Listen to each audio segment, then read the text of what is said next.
tão pequeno que todo mundo conhece todo mundo, né? Então, a gente precisa expandir isso. Mas, Moisés, assim como Gleides, eu queria ouvir primeiro um pouquinho da sua história, né? Como foi que quem é Moisés? Se tem formação, como foi, e aonde você estava e aonde você está agora, como você chegou no lugar que você está agora. Tudo bem. Eu nasci em São Caetano do Sul, São Paulo, fui criado no interior da Bahia, depois com 20 anos eu fui lá para São Paulo, né, tentar a vida, por assim dizer, né, amarguei a selva de pedras e consegui, né, alçar voos na área comercial, né, fui gerente, fui diretor de uma organização, trabalhei numa empresa durante 20 anos como executivo. Casei com uma baiana, né? Vim aqui realmente, já estamos juntos exatamente há 34 anos. Nossa, né? Uau. Então, né, uma vida. E aí Você tem quantos anos, Moisés? Eu tenho 54. Então, estou desde os 20 anos, né, com a senhora Angelita ainda level. Um beijo para ela. E aí, detalhe, eu trabalhei muito tempo na área comercial e percebi o seguinte, que eu tinha lá o dom, né, a capacidade, o talento de influenciar pessoas, de liderar pessoas, de formar pessoas, né? Sempre gostei disso. E quando eu encerrei esse ciclo, né, que é um ciclo como executivo, então eu resolvi me tornar o quê? Um empresário. E como empresário, né, eu pensei que era a mesma coisa, não é, né? E aí vendi e num dado momento, né, isso aconteceu há uns 20 anos atrás, eu quebrei de tanto vender. E quebrei de forma apoteótica. Peraí. Eu tenho que lhe interromper. Como é essa história? Você quebrou de tanto vender? Exatamente. Quebrei de tanto vender. Por quê? Porque não tinha gestão. Né? Isso nos faz lembrar o livro O Mito do Empreendedor, sim, que diz que o empresário ele tem 3 chapéus. Né? Ele tem o chapéu do empreendedor, que é aquele que faz acontecer. Esse sou eu, né? E aí me autodefino, né? Já que nós estamos falando de autoconhecimento. Sim. Eu me autodefino como um empreendedor, aquele que realiza, aquele que é ousado, que é corajoso, né? Algumas pessoas me chamam de louco, sem juízo, tal, coisas do gênero, mas faz parte. E aí, detalhe, quebrei devendo $1 milhão, o que equivalia aí, hoje a 6 milhões de reais, quase isso, né? E foi algo realmente muito doído, muito doloroso, né? Então eu aprendi que além do chapéu do empreendedor, você tem que ter o chapéu do gestor, né? Que é aquele que controla, é aquele que vê os números, é aquele que trabalha KPIs, né? Então não é só faturamento, né? Sim. Faturamento é vaidade, como já dizia aquele lá princípio, né? Então nós temos que entender de produtividade, de rentabilidade, de lucratividade, tem que examinar os números. E isto eu não fiz naquela oportunidade, né? E ainda continuo tendo dificuldade disso, né? Eu Sim. sou honesto em saber que não é a questão da gestão. Então eu aprendi que você não pode ser pato. Pato nada voa e anda e não faz bem feito nenhum dos três. Né?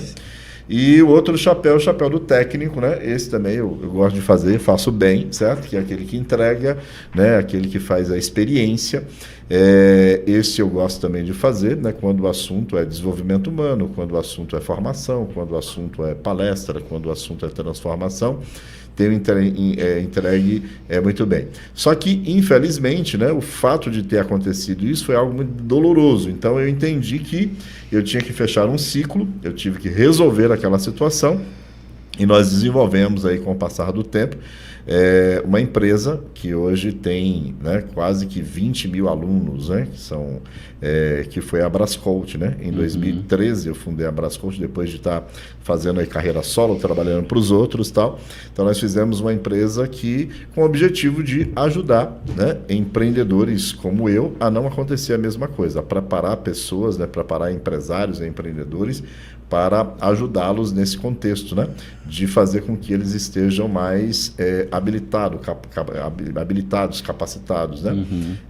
A Gleides falou há pouco, né, sobre propósito, né? Então nós temos uma tríade lá, que é o quê? Negócios, propósito e legado. negócios, propósito e legado. Então, esse é o tripé daquilo que a gente faz. Com o passar do tempo, o que foi que aconteceu? Eu me posicionei durante bastante tempo como coach, ajudei muita gente, né? Depois eu comecei a me posicionar como mentor, né? Que, como, né, a Gleides acabou de falar, no meu tempo, né? Então, aí eu vim aqui mais para cá, já com 54 anos, já não tenho mais cabelo, então, como mentor, eu usar a minha história para estar ajudando outras pessoas. E agora eu estou no outro arquétipo, né? Que é o arquétipo do agregador. Então, herói, mentor, agregador. E escolhi um nome, né? Um nome que, inclusive, na verdade, é uma zoeira do meu sócio, Zé Roberto, né? Eu sempre usei uma expressão assim, vou deixar uma marca indelével, positivamente falando, na sua vida pessoal e profissional. E ele assistia minhas formações, né, e achava divertida essa expressão, né, que eu falava de forma recorrente. Ele chegava lá no Mundo Plaza, ia tomar café comigo, e aí, indelével, e aí, indelével, me zoando, né? Quando eu aprendi de posicionamento, que é você fincar uma bandeira, né, e você comunicar quem é você e mostrar a diferença entre você e os outros, né, e a concorrência, e o posicionamento não se trata de ser o melhor, maior, mas de único e exclusivo. Então, aí eu entendi, bem, tem que ter uma palavra. Os meus mentores, inclusive, tinham, né, as suas. Eu falei, o que eu vou escolher para mim? O que eu vou escolher para mim? E aí eu peguei a zoeira do meu sócio e falei assim, puxa, mas isso aí tem tudo a ver comigo, né? Eu falo bastante porque, né? E o que é indelével? É inabalável, indestrutível e que ainda deixa uma marca que não se apaga. Tudo a ver com o meu propósito, tudo a ver com o meu legado, né? Então, qual é o meu propósito? Minha missão é transformar, desenvolver e potencializar pessoas e negócios. E qual é o meu propósito? Deixar uma marca indelével, positivamente falando, na vida das pessoas, né? Para formar um legado, né? Qual o legado?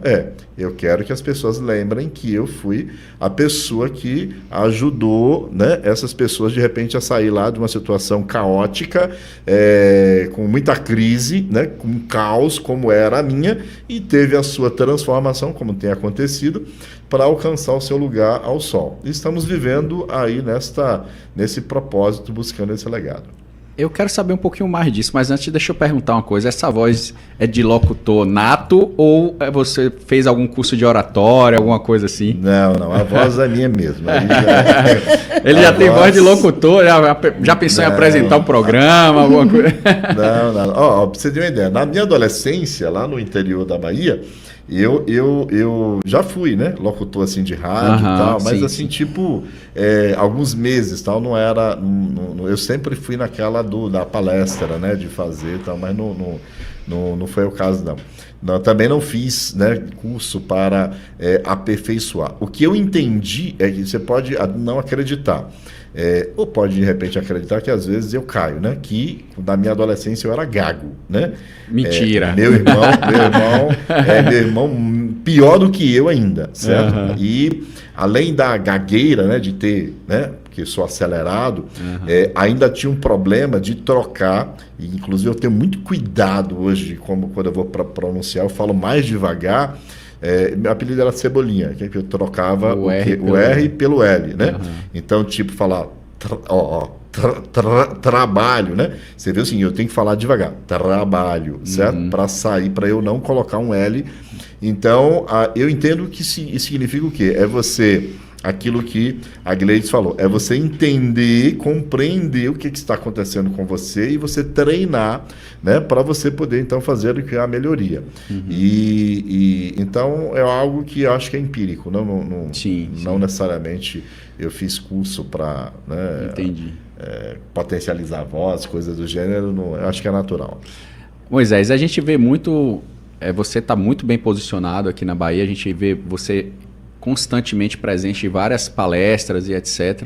Mas como é que funciona a mentoria do Moisés? Como é que faz para a gente conhecer a mentoria? O que você traz de temas ali dentro? O que você trata de dores das pessoas que te procuram? As dores são as mesmas que eu tive. O que me levou a quebrar, né? Hoje nós temos aí alguns problemas que são recorrentes para o empresário, né? Ele tem uma dificuldade de vender. E essa dificuldade de vender, que é o que vai trazer o resultado para a empresa, antes é uma dificuldade de trabalhar o que é o marketing dele. Sim. E, por exemplo, ele não sabe se posicionar, ele não sabe mostrar a diferença entre ele, né, e os outros. Ele não tem um entendimento claro de como funciona o mercado. Né? Então, eu trabalho marketing, eu trabalho vendas, eu tenho pessoas que estão junto comigo que trabalham gestão, não é a minha de novo, né? Então, muito embora eu conheça, mas é uma coisa que eu não gosto naturalmente, certo? Então eu tenho que ter gente para fazer. Estávamos falando lá há pouco, né? Coloquei uma comissão de 3 pessoas para cuidar lá da gestão e eu não quero saber. Você me traga os relatórios, mas eu ir lá na operação para fazer a gestão é algo que me consome muito energia, né? Steve Jobs tem uma frase que diz o seguinte: foque naquilo que você é bom e delegue todo o resto. Então, no que eu sou bom? Eu sou bom em trazer resultados, ensinar pessoas o que é trazer resultados. Eu gosto muito de uma ferramenta chamada Canvas Business Model, que foi a ferramenta que eu usei lá para fazer a palestra. Em todo lugar que eu vou, ainda a sua esposa assistiu ontem uma palestra diferente, né? Que foi a segunda vez que eu ministrei, que eu estou gostando de falar agora, que é a roda da abundância e da prosperidade, certo? Estou gostando muito de fazer essa palestra, está fazendo muito sentido para mim. Mas quando eu falo de mentoria, né? O cara entender, por exemplo, que ele não pode vender para todo mundo. Ele tem que ter um cliente ideal, uma segmentação de cliente. É uma coisa importantíssima, mas as pessoas, todo mundo que você pergunta, todo mentorado que você pergunta, quem é seu cliente? Todo mundo. Eu vendo para todo mundo. Então, isso aí é básico, mas para ele é algo que ele não consegue compreender. Então, eu uso muitas metáforas, né? Por exemplo, se é Vitória ou Bahia? Vitória. Vitória foi campeão da 2ª divisão do ano passado, não é isso? No ano retrasado. Retrasado, que seja, eu ainda estou ainda no ano passado. E aí, detalhe, sai lá uma camisa, aquela camisa top, simboliza tal, o campeonato, foi o campeão tal, algo inclusive que merece louvor. Mas eu pergunto para você, a camisa é R$1.000, tem sentido você fazer uma promoção a R$100 e tentar vender para torcedor do Bahia? Não. Não tem. Então, esse é um dos maiores problemas que eu vejo hoje que os mentorados têm. Eles querem falar com todo mundo. Então, fica igual metralhadora, atirando para todo lado para ver se pega em alguém. Não vai funcionar. Sim. Ele vai gastar tempo, energia e dinheiro, recursos que são importantíssimos no negócio dele. Vai ficar igual a metralhadora quando ele poderia atuar como um sniper, que é o quê? Um atirador de elite, focado naquele cliente que vai realmente funcionar. E a dica já vai, se você é empresário, comece a escolher o empresário empreendedor para você vender para ele, porque ele é o que mais problema tem, mais desafios, mais demandas, mais dificuldades, mais consciente mais está disposto a investir, mais tem condição de pagar. O seu cliente ideal, ele tem que ter 3 requisitos. Número 1, ele tem que entender que ele tem um BO, ele tem um problema que é grave, que precisa ser resolvido. Número 2, ele tem que entender que você e a sua empresa, o seu produto, são a condição ideal que ele tem para resolver o problema dele, certo? E terceiro, ele tem que ter condição de lhe pagar. Né? Em outras palavras, como já dizia meu avô, né? Mexer com pobre é pedir esmola para 2. Sim. Certo? Então, de forma bem direta, quem é. Aí é uma questão de posicionamento. Uma questão de posicionamento. Se eu estou falando de empresário, o mesmo tempo que eu gasto para estar vendendo um produto high ticket, eu vou gastar para estar vendendo um produto, né? Então, você pode escolher o high ticket, então muito bem, então vamos em cima disso, né? Vamos trabalhar em cima. Quando eu comecei a ver mentores cobrando aí o quê? 100 mil, 200 mil, 300 mil, eu comecei a puxar, né? Temos que mudar essa percepção. Então, é o cliente. Quando nós colocamos um evento aí, em The Level Business Experience, para empresários e empreendedores, eu já estou segmentando o cliente. Se eu segmentei o cliente, eu tenho que entender agora, com uma coisa que inclusive o empresário muitas vezes não sabe fazer, qual é o problema, qual é a dor, qual é a demanda, qual é o desafio. Tem uma frase muito interessante que diz, na mentoria inclusive a gente trabalha, né? Para de preocupar com a grande ideia, né, do seu negócio. Concentre-se no grande problema do seu cliente. A chave está aí. Se você entendeu claramente qual é a dor dele, né? Tem uma frase que diz assim, eu daria tudo na minha vida para ter paz. Se você entender o que tira a paz dele, né? O que você vai fazer? Você vai fazer aquilo que raramente um empresário sabe fazer, que é o quê? Formatar sua proposta de valor. Às vezes eu acho que você viu lá aquele dia, quando eu chamei 4 pessoas no palco e perguntei qual é a sua proposta de valor. Todos os 4 responderam o que eles faziam. cliente não está nem aí para o que você faz. O que ele está? O que interessa para ele? É a solução do problema dele. Isso aí. Então, proposta de valor não é o que você faz, é a solução que você me entrega. Uhum. Quanto mais eu percebo que você vai me dar paz, tranquilidade, vai tirar meu BO, eu estou disposto a pagar. De novo, eu daria tudo para ter paz. Então, quando eu entendo qual é justamente essa dor e eu proponho uma solução, e aí o que é proposta de valor?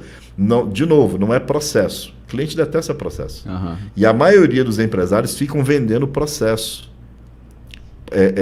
Quando ele deveria vender resultado. Qual o resultado que você proporciona? Quando você tem esse tipo de entendimento, e aí vai a frase, né? O dinheiro que você ainda não ganha é pelo conhecimento que você ainda não tem. Perfeito. É isso aí.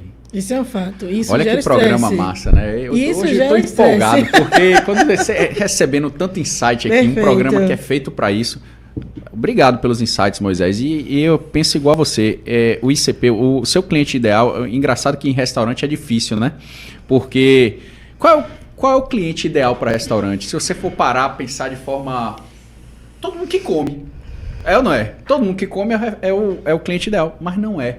A gente mudou o jogo quando a gente entendeu que o cliente ele ia para o restaurante também para comer. Ele não vai só para comer.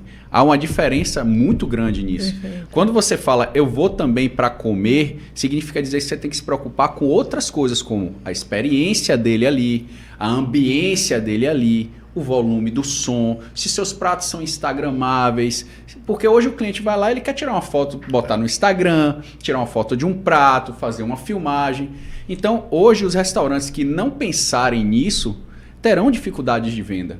Porque comer é o básico.